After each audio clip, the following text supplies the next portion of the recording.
바로 계좌 공개를 하려고 합니다. 두 종목인데요. DHI랑 우진이죠. 아시는 분들 아시겠지만 원전 장비 관련 주식들이고요. 오늘 장 좋았는데 어떻게 대응 잘 하셨는지 모르겠습니다. 오늘도 주식 얘기, 육아 얘기 해보려고 왔습니다. 안녕하세요. 육아하면 주식하는 소은파파입니다. 두 종목을 가지고 왔는데 효자 종목이에요. 뭐 이렇게 수익률이 어때 보이실지 모르겠는데 뭐 중간에 장 흔들릴 때 또 판 것도 있고 다시 산 것도 있고 뭐 이러면서 이제 많이 희석됐는데 저점 대비 많이 올라왔고 중간에 또 잘 타가지고 지금까지 그래도 제 포트에서 빼지 않고 계속 장기 보유하고 있는 녀석들이라, 그리고 또 원전 장비주 제가 계속 말씀드렸는데 사실 이 두 종목을 저도 갖고 있다는 거 좀 인증도 하고 그래야 재밌잖아요. 계좌 공개 한번 시장 이야기 나누고요. 그 다음에 뉴스 이슈 이런 거 말씀드리고 이 두 종목 설명해 드리고 그렇게 진행해 보려고 합니다. 네, 차트 먼저 보여드릴게요. 제가 여러 가지 말씀드렸었는데 저는 상승을 본다 일단 말씀드렸죠. 상승 50, 횡보 50, 하락 0. 오늘 요 밑단에서 아래 꼬리 달린 양봉이 나왔습니다. 굉장히 의외였어요. 이게 구글 퀀트 이슈도 있고 이래가지고 사실은 여기 저점 깨면서 사실 아침에 굉장히 무서웠거든요.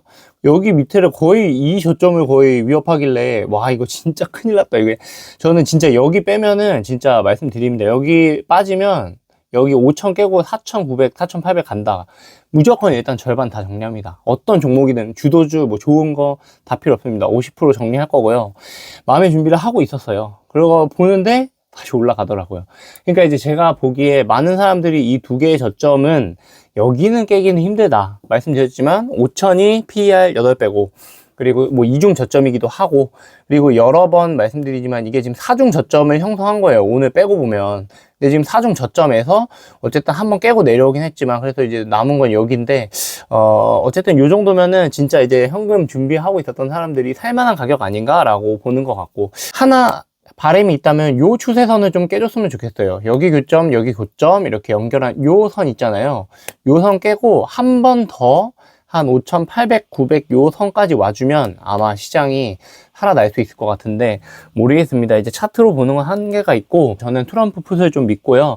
뭐 타콘이 어쩌니 힘이 빠졌니 뭐 이런 얘기 하지만 어쨌든 트럼프는 미국에서 대통령이고 협상의 달인으로 해서 기업가로서 이름도 떨쳤고 그래서 그 자리까지 간 사람이기 때문에 저는 그쪽에 베팅한다. 트럼프 강세를 트럼프 풋에 베팅한다 이런 말씀을 계속 드리고 있습니다. 오늘 상당히 희망적이었고 이렇게 끝나면 내일은 일단 상승할 가능성이 굉장히 높고요. 왜냐면 일단 어제 나스닥이랑 S&P가 많이 빠졌잖아요. 그러니까 그쪽도 반등할 가능성이 높고 그런 흐름을 봤을 때는 제가 보기에는 오늘 좀 기대해 볼 만하지 않을까 내일. 근데 만약에 나스닥이 추가 하락하면서 뭔가 그 박스권의 차트를 확 깨는 그런 모습이 나타나면서 내려가 버리면 저희 시장도 충격 받겠죠. 그리고 그렇게 떨어졌다는 거는 아마 유가나 금리 같은 거에도 충격이 있었다는 거고, 그래서 그런 매크로 지표랑 같이 보시면서 시장 대응하시면 좋을 것 같습니다.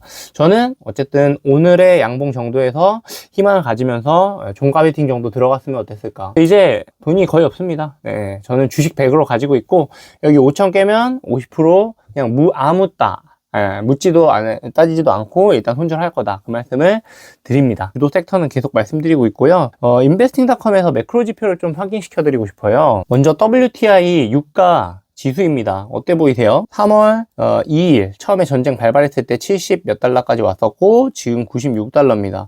좋게 보자면 음봉 2개 맞았으니까 뭐 내려가지 않을까 이런 생각 한 가지 해볼 수 있고, 두 번째는 어쨌든 이 고공권에서 굉장히 놀고 있기 때문에 물가의 부담이 되겠구나. 물가의 부담이 되면 유가의 부담이 되겠구나. 이렇게 장기적으로 가는 거는 아주 민감하게 바라보는 두 지표에 영향을 직접적으로 주기 때문에 유가가 이렇게 장기화되는 건 또 다른 문제입니다. 이렇게 고공권에서 장기화되면 분명히 충격을 받지 않을까 이렇게 생각은 하고, 근데 어쨌든 유가를 안정시키려는 노력을 미국에서 그리고 유럽이나 뭐 G7에서 굉장히 열심히 하고 있다. 요거는 산업 전반에 영향을 미치는 거기 때문에 그런 이야기 한 가지 있고요. 그 다음 10년물 국채금리입니다. 제가 계속 무섭다고 말씀드리죠.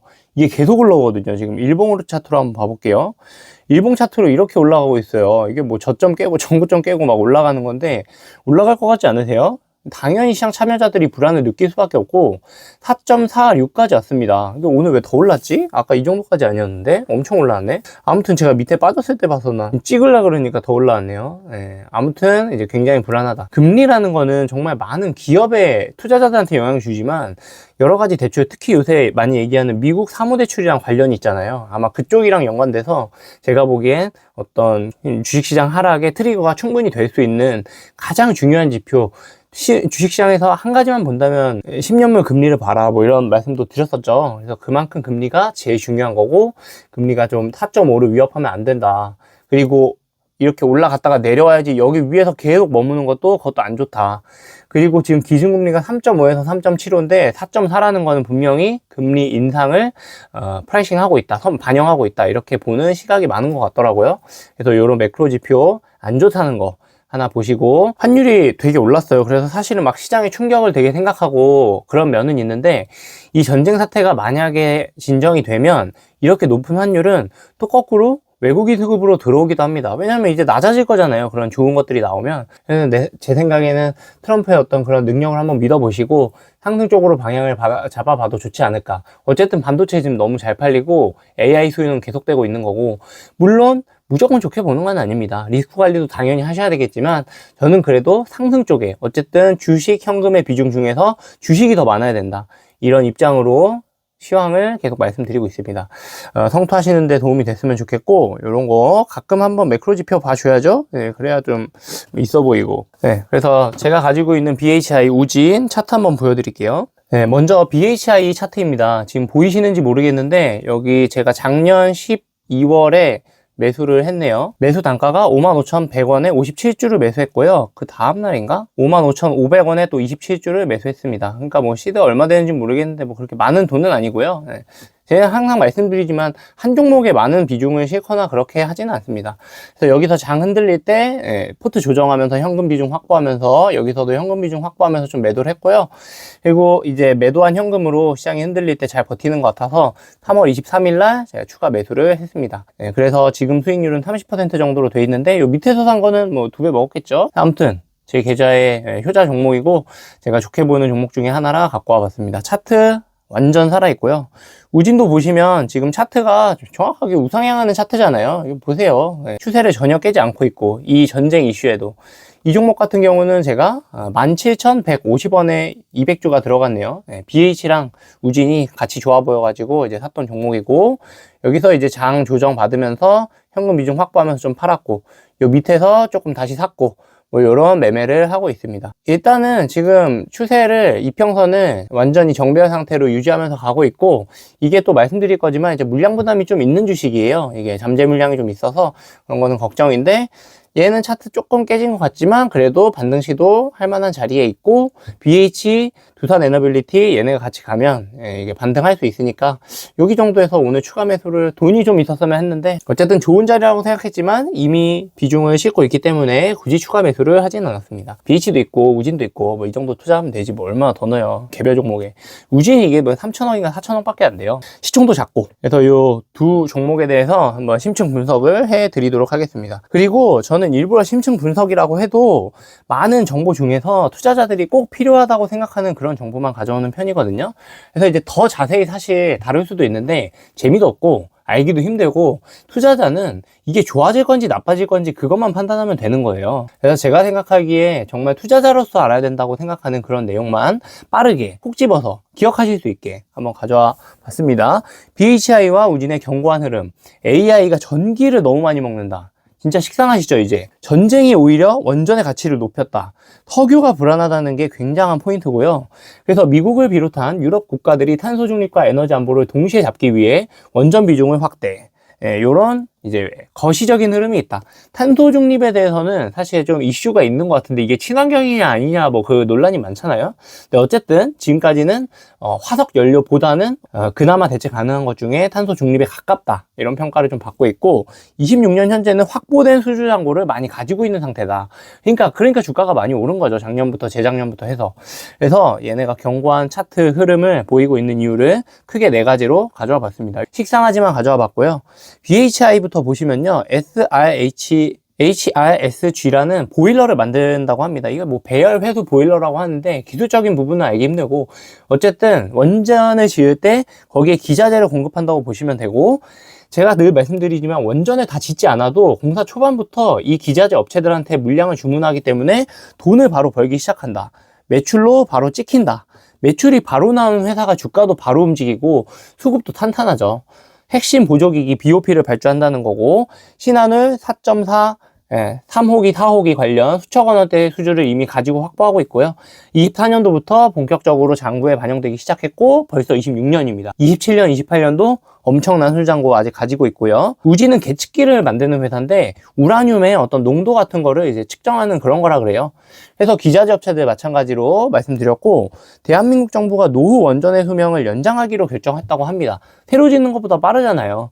그래서 수명을 연장하는 그 과정에서 AS 및 유지 보수 매출이 있다는 거죠. 그러니까 계측기는 2년에서 4년마다 한 번씩 교체를 해줘야 된대요. 오래된 원전에 들어가는 그런 소모품들, 그런 걸 우진이라는 회사가 공급해서 수익을 낸다는 거고, 훨씬 빠르게 매출에 실적에 반영된다. 4대 핵심 계측기를 국산화를 했다. 저는 국산화라는 단어를 되게 좋아하는 게, 국산화라는 거는 그러니까 기본적으로 기술력이 굉장히 있는 게 뭐냐면, 기존까지 국산화 못했으니까 외산화돼 있었겠죠. 외국 회사가 하던 거를 저희가 그 기술을 깨고 그 기술 열심히 개발해가지고 뺏어온 거잖아요. 그러니까 그런 기술을 개발하는, 특히 막 엔지니어가 이렇게 CEO로 있고, 이것도 우진도 아마 엔지니어가 CEO였던 걸로 기억하는데, 그런 회사들이 뚝심 있게 잘 되는 경우를 많이 봐가지고. 그리고 독점 너무 좋죠. 독점. 다른 사람들은 잘 못한다. 국산화랑 독점이랑 조금 안 맞는 것 같기도 한데, 독점 공급하고 있다고 합니다. 이게 아마 국내 독점일 거예요. 국내 독점. 그래서 새로 원전 한 개를 지으면 우진에게는 향후 40년, 60년 동안에 매출이 발생한다. 이 원전이라는 게 40년, 60년 동안 그 원전을 계속 쓰는데, 거기에 2년, 4년마다 계속 유지 보수를 해줘야 되니까, 거기에 계측기 계속 공급하니까 실적이 난다. 그래서 얘는 구독 모델이랑 똑같은 거다. 이런 이야기를 하고 있습니다. 그러니까 실적이 안 꺾인다, 한마디로. 사이클 들 탄다. 이 말을 하고 있고요. 요새 각광받는 거는 SMR 관련주로 많이 떴었던 거죠. 그래서 체코 원전 등 해외 수주, 요거는 뭐 SMR이랑 관련 없을 수도 있는데, 아무튼 체코 원전 같은 거 여기 한 것도 있고, BHI가 23년 대비 24년, 25년 영업이익이 2배, 3배 이상 늘었고요. 우진 같은 경우도 가동률이 늘고, 가동률이 늘면 아까 말한 계측기 계속 갈아야 되겠죠? 수명 연장 결정 이런 거 매년 사당 최대 실적을 경신했고 경신할 것으로 지금 가이던스가 나와 있습니다. 한번 재무를 보여드리면요, 매출액이 이렇게 영업이익이 늘고 있고, 제가 주목하는 포인트는 영업이익률입니다. 저는 항상 영업이익률을 가장 중요하게 보거든요. 그러니까 영업이익률이 높다는 거는 다른 회사들이 뺏어가기 힘들다는 거고, 그리고 규모의 경제를 가지고 있는 회사라는 거고, 또 독점했다는 거고, 경쟁이 있으면 가격이 내려가고 이익이 줄지 않습니까? 그러니까 경쟁에서 이겼다는 거예요. 그러니까 영업이익률은 참 뜯어보면 정말 그 안에 많은 의미가 있는 것 같은데, 아무튼 영업이익률이 높아지는 주식을 매우 좋아하고, PER 기준으로 지금도 뭐 30배 정도면은 뭐 2배 가서 한 60배 받는다고 쳐도 좀 높긴 하죠. PER 60이면 높긴 한데, 성장성에 비해서 성장이 지금 빠르게 되고 있잖아요. 특히 뭐 23년에 비해서 10배 난 주식이기 때문에 제가 보기에는 이렇게 뭐 재무 분석을 했을 때 괜찮은 것 같다. 우진도 비슷합니다. 주요 주주 현황을 먼저 보시면요, 박은미 외에 23.9%, 그리고 삼성 자산운용에서 5% 이상 보유해서 26년도 2월에 신규 보고를 했다고 하고요. 제가 보기에 이렇게 기관 투자자들이 들어올 때는 크게 장기 투자 자금으로 뭐 당장 팔 수 있지만, 그래도 이런 자산운용사에서 거대 기금이 들어온다는 거는 그 종목에 되게 좋게 본다. 그리고 이게 3조인가 4조짜리 종목인데 이렇게 많이 들어온다는 거는 제가 보기에는 굉장히 좋은 시그널인 것 같습니다. 최대 주주 및 특수관계인이 경영권을 방어할 만큼 충분히 가지고 있고요. 우진도 보시면요, 재무구조가 이렇게 되어 있습니다. 1,300억 하던 게 올해 26년에 2,200억까지 느는 거고, 영업이익도 3배 이상 늘어날 거다. 영업이익률이 굉장히 특수한데, 아까 국산화에 성공하고 독점력을 가지고 있다고 그랬잖아요. 그러니까 그런 회사들은 영업이익률이 잘 나오거든요. 그래서 나쁘지 않다. 그리고 15배 이하다. 이런 거 있고, 시총이 지금 3천억 정도니까 되게 작은 소형주임에도 불구하고 기술력이 높다, 이렇게 보실 수가 있을 것 같습니다. 이런 종목을 사가지고 진짜 대박 나면 이 진짜 3조 된다고 해보세요. 그럼 10배 나는 거잖아요. 뭐 물론 그렇게 되기 힘들겠죠. 뭐 이제 계측기라는 시장 자체가 작을 수도 있고, 그런 어떤 거를 또 걸러서 봐야 되는 걸 알고는 있는데, 네, 일단 설명을 드립니다. 우진도 주유 주주 현황 이런 거 꼭 보시면 이재원이라는 최대 주주께서 29.8.5% 가지고 있고 자기 주식 5%에서 10% 가지고 있다. 이런 거 주주 친화적 성향을 보여주는 거고요. 그래서 원전 산업 활성화에 따라서 외국인 보유 비중이 계속 높아지는 추세라고 하고요. CB 물량이 좀 있어요. 요거는 체크하셔야 되는데 26년도 2월 13일 이후에 전환 가능한 물량으로 지금 이미 나와 있기 때문에 언제든지 나올 수 있는 상태고, 근데 그에 반해서 차트에서 보셨지만 주가가 우상향하고 있기 때문에 그런 물량 부담을 잘 소화해주고 있는 것 같다. 저는 그렇게 판단하고 있습니다. 그리고 거시적인 흐름이 좋으니까. 26년도는 피크가 아니다. 진짜 파티는 27년 있는데요. 일정을 좀 말씀드리면 체코 원전 계속 지어갈 거죠. 얘네들은 지으면서 실적이 나는 애들이에요. 그리고 SMR 인허가가 지금 진행 중이기 때문에 27년, 28년 가면서 충분히 좋은 모멘텀을 좀 기다려 볼 수 있겠고, 국내 신규 원전 발주, 이것도 이제 원전 계속 늘린다고 하니까 기대하고 있는 부분입니다. 네, 이렇게 좋은 주식 같은 거 자녀에게 물려주면 참 좋을 것 같죠? 그래서 육아 이야기 좀 해보고 싶은데요. 보통 신생아들이 몇 스푼 정도 먹는지 아시는지 모르겠는데 보통 한 2스푼 정도 먹거든요. 적게 먹으면 1스푼인데 저희 애기가 태어날 때부터 3스푼 캐치우고 제가 보기에는 이제 매일매일을 빅스 무한뷔페를 즐겼다. 뭐 그 말씀을 드리고 싶은데, 둘째 이야기입니다. 얘가 엄청 잘 먹어요. 첫째 때는 막 개원하기도 해서 걱정했는데 둘째가 아들인데 그냥 계속 먹어요. 개원하는 거 뱉는 거 그런 거 별로 없습니다. 막 감기 걸리고 이렇게 아파가지고 좀 토하고 하긴 하는데, 지금 얘가 6개월에 무려 10kg거든요. 이게 10kg가 이게 도라기 몸무게예요. 도라기 몸무게. 근데 이제 6개월이니까 제가 보기에는 거의 막 이제 차트로 치면은 조정 없는 직진 양봉 막 이런 건데, 마치 우리 주식 계좌에 하나쯤 있었으면 하는 초우량주 뭐 그런 거라고 생각합니다. 저의 그 자녀 포트에 이제 둘째가 우량주가 있는 거죠. 이상한가? 아무튼 뭐 이제 잘 먹고 잘 크는 아이들을 보면서 아기들의 미래도 좀 막힘없이 탄탄하게 흘러갔으면 좋겠다. 그래서 이제 초우량주를 이제 넣어줬는데, 아이 계좌에 딱 3가지 있습니다. 테슬라, 마소, 엔비디아, 이렇게 3개인데 이름만 들어도 사실 쟁쟁한 회사들인데 누구나 도 잘 아시고, 근데 단순합니다. 이거 고른 이유가 분유를 먹고 근육과 뼈를 키우듯 세상의 변화를 주도하며 스스로 성장할 에너지가 있는 그런 애들이잖아요, 이 기업들이. 그래서 사실 그 콘크리트 덩어리라고 불리는 그 아파트 그런 거 좋긴 한데, 사실은 이제 줄 건 없긴 하지만 20년 뒤에 대학 갈 때 이게 아파트가 될 수도 있어요. 그래서 20년 뒤에 대학 갈 때 대학 등록금 될 수도 있고, 해외로 혹시 나가야 될 수도 있고, 아니면 결혼할 때 결혼 자금도 많이 필요하잖아요. 제가 보기에는 무거운 아파트보다 아이의 발걸음을 가볍게 해줄 주식들은 얘네들이다. 뭐 이런 거. 그리고 얘네들은 이제 앞으로 커질 애들이니까, 더 주가가 오를 애들이니까 뭐 그렇게 생각하고 나눠줬습니다, 조금. 그래서 이제 6개월인 지금부터 시작해서 복리의 마법을 20년 동안 얘네들이 받는다고 생각해 보세요. 장기 투자하시는 분들 다 그런 마인드로 하시는 거죠. 그래서 뭐 자녀 주식 계좌는 사실 넣어놓고 열어볼 일도 없으니까, 뭐 테슬라 얼마 빠졌네 해도 뭐 제 계좌나 확인하지 얘네 거는 안 보거든요. 그래서 뭐 이게 뭐 단순히 우량하다고 뭐 다 올라간다고 뭐 그렇게 볼 수는 없는데, 셋 다 제가 보기에는 성장성이 가장 확실하고, 테슬라 같은 경우는 제일 중요한 게 자율주행이랑 로봇 이 2가지가 확실한 거고, 마소는 AI 소프트웨어에서 가장 강자라고 생각하고요. 뭐 구글 얘기 많이 나오는데 마이크로소프트 어쨌든 오픈 AI 지분도 가지고 있고, 이 소프트웨어 쪽으로는 아주 도 같은 회사기 때문에 저는 그 부분을 이제 높게 평가하고 있고, 엔비디아는 말할 것도 없죠. 뭐 GPU부터 시작해서 얘도 로봇하고 자율주행도 참여한다고 하고 여러 가지 하죠. 그래서 아무튼 오늘도 저희 아들은 좀 감기 걸려가지고 많이 못 먹고 잤는데 분유 잘 먹고 잠에 잘 들었습니다. 그러면서 이제 아이 주식 계좌 한번 체크, 뭐 그런 거 뿌듯합니다. 그래도 뭐 돌잔치에 금반지도 좋지만 아이의 미래를 담은 초우량주 뭐 이런 것도 좋잖아요. 콘크리트보다 단단하고 아이의 꿈보다 높게 자랄 수 있는 그런 자산이 됐으면 좋겠습니다. 우리 아이 인생에 좀 직진 양봉을 만들어줄 수 있도록 최선을 다해보려고 하고요. 아무튼 제가 육아랑 주식을 지금 인생 최대 과제로 해가지고 열심히 하고 있는데 잘 됐으면 좋겠습니다. 몇 안 되는 구독자분들, 저에게는 너무 소중한 분들이고 진짜 진심으로 너무 잘 됐으면 좋겠습니다. 보이지 않는 그곳에서 열심히 하시기를 응원하고 구독과 좋아요 눌러주시고 감사합니다.